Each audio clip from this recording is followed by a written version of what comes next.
Figurinhas e figuraças, começando mais um vídeo pro nosso canal.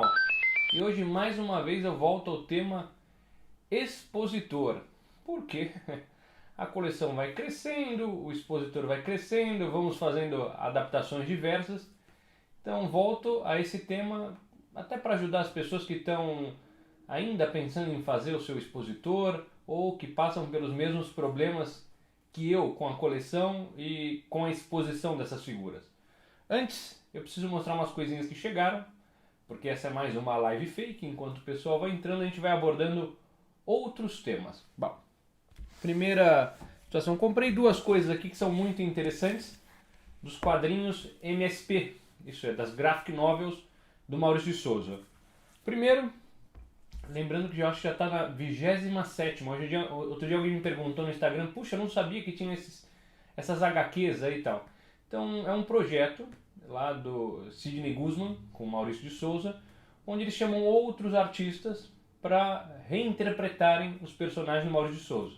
Então já foi Laços, que virou filme da Turma da Mônica, tem Bidu, tem a Turma da Mata, tem até Penadinho, Cascão, Cebolinha e por aí vai. E na banca, esses dias, fui almoçar lá com o Rodolfo da Limited Edition e eu comprei Cascão, Temporal. Então, essas histórias aqui, algumas são excelentes e mesmo aquelas que não têm uma grande profundidade, são legais também. Então, para quem cresceu lendo Turma da Mônica, essas releituras são muito legais, tá? Então, esse aqui é o Temporal, que tem o tio Gerson. O tio Gerson é nerd como nós aqui. Então, para quem os nerds vão se sentir representados, especialmente aqueles que têm 40 anos ou mais como eu aqui e tem sobrinhos. Bem legal. E segundo, comprei Penadinho Lar. Também sempre esse já é o segundo número do Penadinho, histórias bem profundas de reflexão. Esse aqui é legal, mas não é tão legal quanto o primeiro, que eu fiz até questão de reler, que é o Penadinho Vida. Então, também, para quem gosta de quadrinhos, para quem está aí na leitura, ou para quem abandonou a leitura de quadrinhos, mas gostava muito de Maurício de Souza, que fez parte da formação de muita gente, assim como Disney e outras coisas, fica aí a dica, Penadinho Lar e Cascão Temporal. Porém, Penadinho, esse Lar é uma continuação direta desse Vida. Então, minha sugestão, se você gostava do Penadinho, tal, da Turma do Penadinho, acho que vale a pena procurar esse, que saiu já há algum tempo, 5 anos atrás, e eu já não lembrava mais o enredo, a ligação direta, e depois ir para esse aqui, porque é uma continuação direta, tá? Bem legal. E chegou para mim também o livro do Gelson Vanderlei, Homens de Aço, os super-heróis como tutores de resiliência. É o segundo livro que eu leio dele. Ele é filósofo, colecionador também, Marvete safado. E ele estuda, vamos falar, os super-heróis aí na questão dos estudos, especialmente para o pessoal de criança e adolescente. Então, eu sempre digo aqui que He-Man e os Mestres do Universo formaram um caráter, mas não só eles, mas os super-heróis também. Então, mesmo no livro aqui, ele cita, antes de chegar no tema principal, assuntos como os quadrinhos fazem diferença no entretenimento, nas crianças, na leitura. Isso é, muita gente, inclusive eu, se interessou muito mais pela leitura a partir dos quadrinhos. Questão de idioma, esse é engraçado, né? Minha esposa fica lá fazendo apostilinhas de inglês há anos, tal. Eu cheguei a estudar inglês na infância durante muito tempo, fui estudar fora, alguns meses no colegial, voltei, mas se eu for analisar o quanto eu aprendi de inglês mesmo, foi jogando videogame, isso é, jogando os jogos lá de NES e Super NES, os RPGs da vida, Zelda e por aí vai, na questão de vocabulário, e também lendo quadrinhos. Hoje, ainda mais, eu tinha uma certa preguiça há muitos anos atrás de ler em inglês, então hoje em dia eu devoro os encadernados em inglês, porque os temas interessam tanto que você vai atrás. Às vezes falta uma ou outra palavra no teu vocabulário e você acaba aprendendo. Então tem essa situação. Aqui ele cita também em hospitais como os super-heróis ajudam crianças que têm doenças e não podem sair do hospital, estão internadas com câncer, com isso e aquilo, como aquela atividade dos super-heróis é legal para as crianças superarem isso, né? Tem na questão da filosofia, imagine, na questão, eu falei do vocabulário também, e uma outra coisa interessante, que ele também cita aqui, e eu não tinha me atentado a isso, professores, por exemplo, que dão aula e leem quadrinhos, provavelmente tem uma linguagem, conseguem uma conexão melhor com seus alunos, porque o interesse, existe um assunto de interesse entre eles. Então, tem várias coisas muito interessantes. Falei até de Maurício de Souza também, na formação de caráter. E aqui no livro, eu vou chamar ele para a gente bater um papo ainda em breve sobre esse assunto, mas ele cita na questão das crianças se adaptarem às mudanças, aos problemas da vida, porque boa parte dos heróis se tornam exemplos antes deles. Vamos falar, ele chama aqui do empoderamento. Essa palavra hoje em dia virou um pouco banal, né, por causa das discussões que tem na internet, mas antes do empoderamento, antes deles usarem a capa, antes da máscara, eles já têm histórias de superação. Então até aqui, eu não sei se eu marquei, ele colocou uma tabela de vários super-heróis com adversidades diferentes. Quer ver, Homem-Aranha, órfão, tio assassinado. Batman, órfão. Homem de Ferro, órfão. Superman, órfão. Então tem muitos super-heróis que têm histórias antes de se tornarem heróis, histórias muito parecidas com as nossas e com muitas crianças e adolescentes. Então aqui o estudo é sobre exatamente como esses super-heróis, sejam nos filmes, nos quadrinhos, podem mudar às vezes as vidas das crianças e das pessoas.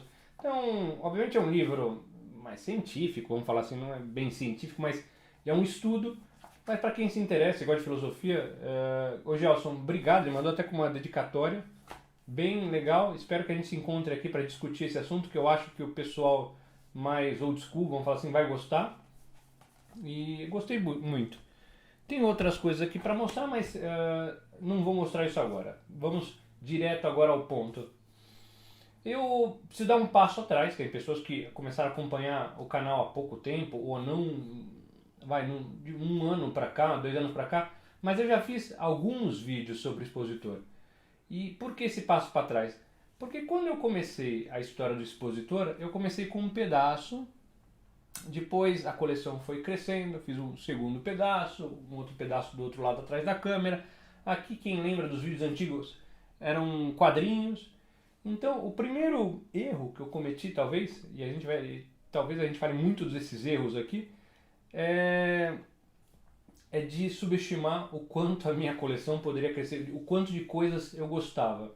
Então, meu primeiro erro foi, eu achei que fazendo um expositor daquele tamanho ia caber tudo que eu gostava, mas eu errei, porque as coisas foram aparecendo, a gente relembra que gosta de muitas coisas e hoje eu tenho um problema enorme de espaço. Inclusive me dá até uma certa frustração, até uma certa tristeza, de não só pela questão financeira, das coisas caras, mas de não ter mais espaço de pensar, puxa, aquilo lá não vai caber, não posso levar isso aí, não posso ter isso. E eu também não tenho mais coragem de me desfazer de algumas coisas, porque são coisas que eu gosto muito. Então, o cara que ainda vai dar o primeiro passo do expositor é nunca subestimar o tamanho da coleção. Segundo erro que eu cometi, e quando eu digo dos erros é porque são coisas que também não davam para prever, não são bem erros, são erros, mas não foi por displicência ou porque fui sovina na hora de gastar, mas o segundo erro foi no tamanho das prateleiras. Lá atrás, quando eu comecei a colecionar, eu tinha Marvel Legends, DC Super Heroes, DC Direct. Então, os expositores com maior espaçamento entre as prateleiras têm 34 centímetros. O que eu pensei na época? Bom, Iron Studios é 1:10, então vai caber aí, porque 1:10. Se o personagem tiver 3 metros de altura, são 30 centímetros. Está dentro dos meus 33,5, 34 que eu tenho aqui. Ah, mas se ele tiver com o braço levantado, também dá. Ah, mas se eu quiser uma figura 1:6, mais ou menos 30 centímetros, também dá. O problema é que as figuras foram ficando cada vez maiores. E não na escala, mas as bases, as poses super ousadas e tal. Então, hoje eu tenho uma série de figuras que estavam na minha lista de desejos que eu tive que riscar, porque não cabem mesmo com essa altura de expositor, porque as peças foram ficando cada vez maiores. Vide a segunda Hulkbuster da Iron com o braço levantado, Thanos, até o Superman do Christopher Reeve em cima da bandeira dos Estados Unidos, lá do mastro. Então, esse foi um outro erro porque eu achei que não ia, a altura ia ser suficiente. E não foi. Tanto que eu fiz até, tem essas aqui desse lado e atrás da câmera, o espaçamento ainda é menor, é 25 centímetros, porque eu falei assim, eu vou fazer umas maiores, também vou fazer os menores para colocar os necas, tal, etc. Mas a verdade é que as peças cresceram e também. Você, quando vai fazer um expositor, se eu fosse fazer isso hoje, provavelmente eu faria pelo menos 2 nichos maiores, exatamente para se um dia chegarem coisas muito grandes, caber naquele espaço. Agora, o acerto que eu tive, e também não foi muito previsto, na verdade eu pensei um pouco nisso, mas das prateleiras de vidro serem móveis. Então, por exemplo, para essas peças que eu citei, o Thanos, os 2 Thanos, inclusive o Superman e tal, eu tirei uma das prateleiras para poder caber isso, vem o Vingador no cavalo, isso aqui, então a possibilidade de você fazer algo móvel, apesar da dificuldade de tirar, manusear, o risco de quebrar o vidro, apesar disso a chance disso acontecer ser muito grande, ainda é possível mexer. Então, em alguns momentos eu fiquei aqui refletindo, puxa, será que se eu fizesse as prateleiras de madeira, fica bonito, mas talvez não tivesse essa possibilidade de movimentar e ter resistência ao mesmo tempo. Então, esse é uma outra ponderação. Terceiro, tem a questão também da iluminação. Isso é uma discussão longa. Eu vou citar um pouco da minha experiência, porém as soluções podem ser diversas, então eu não vou entrar muito nas soluções, mas no problema mesmo. Então, quando eu fiz o expositor, falei, vou fazer prateleiras de vidro, a iluminação lá em cima, e essa iluminação vai passar pelo vidro, vai chegar até a última prateleira. Certo? Errado. Por quê? Quando você começa a colocar muitas figuras, a iluminação não passa. E com as bases, exemplo, Iron Studios, maiores, menores, as bases ocupam espaço na prateleira de vidro e a luz não chega lá embaixo. Então, num outro momento, eu tive que fazer uma experiência que ficou, tá? A experiência está aqui ainda, foi de passar a iluminaçãozinha, a fita LED na frente para iluminar as figuras que chegavam lá embaixo. E além disso, quando eu chamei o marceneiro, vamos fazer, a gente praticamente dividiu os spots lá em cima, nos centralizados, para ficar esteticamente bonito. Que foi também um outro erro. Porque quando você tem um spot no meio, as figuras que estão na frente não ficam com a parte frontal iluminada. Então ficavam escuras. Então quando eu passei a fita LED, experimentalmente está assim até agora, foi porque a iluminação chegava de frente nas figuras e eu consigo ver. Especialmente as figuras que estão mais em cima, por causa do problema de miopia, eu não enxergo direito. Então, ainda mais no escuro. Então, a outra coisa é que a iluminação hoje poderia adotar diversas soluções, acertando e errando, mas a iluminação tem que ser posicionada de frente para trás, não de trás para frente. Então, isso talvez seja a coisa que mais me incomodou ao longo desse processo. Hoje eu poderia modificar, existem alternativas para modificar, mas ainda não cheguei, vamos falar assim, nesse ponto. Você tem que ter paciência no meio do turbilhão de coisas que acontecem. Então, talvez, se um dia eu fizer um outro expositor ou modificar esse, provavelmente a iluminação vai ser um assunto que eu vou me dedicar muito aí. Conheço pessoas, até o meu xará lá, o Thunderbill, ele colocou a fita de LED, mas ele criou uma canaleta e a fita de LED fica por trás dessa canaleta, na parede da canaleta de frente para as figuras, então você também não vê a fita LED, que é legal, né? Hoje eu tenho um problema, vocês podem ver aqui no vídeo, que inclusive as fitas do expositor da frente reflete aqui, tem uma certa dificuldade às vezes até para você enxergar dependendo da iluminação aqui. Então, de novo, se dediquem bastante na iluminação, pensem bastante e se for fazer algo, faça algo que seja possível modificar depois, porque já mostrei aqui, dei alguns exemplos que as regras mudam. E por último, tem uma outra situação que é a seguinte: conforme a coleção foi crescendo, e tem muita gente que não gosta disso, eu até gosto muito de ver esse montão de figuras junto, falar, é muito bagunçado. Eu gosto muito de olhar aquele montão de figuras e ficar como se fosse um quadro, alguma coisa identificando os personagens, não sei, é questão de gosto. Mas conforme a coleção foi crescendo muito, o espaço foi acabando.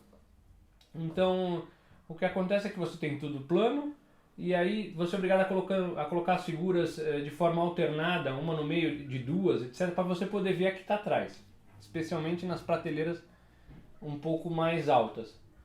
E me frustrava muito, não conseguia ver as figuras, às vezes direito, as figuras que estavam atrás, e o espaço foi acabando. Quantas vezes aqui no canal eu já falei que o espaço acabou e a gente vai adaptando, dando um jeito de chuchar mais figuras aí. Mas com a história da arquibancada e colocando figuras um pouco mais altas atrás, você consegue minimizar essa situação. Inclusive consegue colocar mais figuras juntas e aí ganha espaço, porque você consegue ver o que está atrás, você não ocupa tanto espaço horizontal. Então fui fazendo arquibancadas, fiz algumas gambiarras com sobras de madeira. Entrou no meio da jogada lá o Alexandre no miniatura de herói, que eu vou comentar daqui a pouquinho sobre ele novamente. Então, a verdade é que quando você faz a questão do sistema de arquibancada, você ganha espaço horizontal. O problema é que, novamente, você faz as arquibancadas e o espaço começa a acabar, porque coisas continuam chegando, né? Eu não sei nem se isso é uma doença já, mas não é nem questão de entulhar, de guardar. Eu gosto de ver as coisas, eu gosto de muitas coisas, então é complicado. Então, o Ale chegou a fazer um projeto, até me consultou, chegamos a mostrar no outro vídeo, arquibancada para figuras, especialmente da Iron Studios.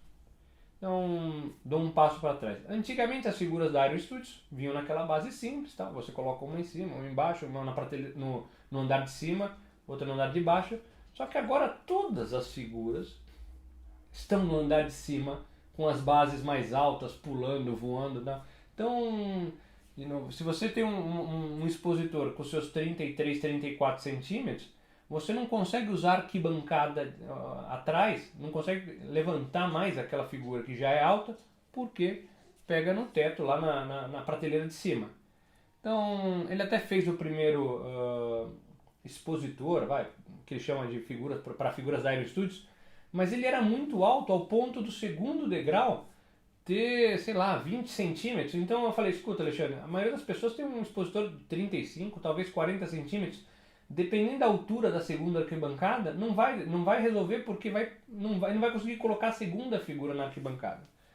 Então ele baixou um pouco, me trouxe até no sábado ele fez uma visita, me trouxe até uma peça aqui, e ela está até aqui, até fiz um takezinho, mas como a base ainda de novo, é muito alta, dependendo das figuras, não rola, não vira. Então eu descobri que, especialmente nesse final de semana, que aqueles blocos de acrílico que ele faz, aqueles cubos e retangulares também, são a melhor solução, porque você consegue customizar isso dependendo como chegam as tuas figuras, novas figuras, você consegue posicionar aqueles bloquinhos com alturas diferentes que ele vende lá e consegue, vamos falar assim, minimizar esse problema de espaço e ainda assim ter uma boa exposição. No final das contas, eu consegui colocar uma da Iron, a segunda, a terceira já era alta, a quarta eu acabei usando, como está aqui, para as minhas figuras Motu. Mas mesmo assim você vê que elas ficam no limite da altura, muito altas. Então, algo que era para ser um pouco mais alto, agora ficou muito alto. Por isso que eu acho, no meu caso, talvez no caso de vocês, talvez sejam muitas figuras, talvez essa história dos bloquinhos ajude, porque dependendo, você vai mudar de espaço, de local, você consegue levar aqueles bloquinhos e fazer alturas diferentes e por aí vai.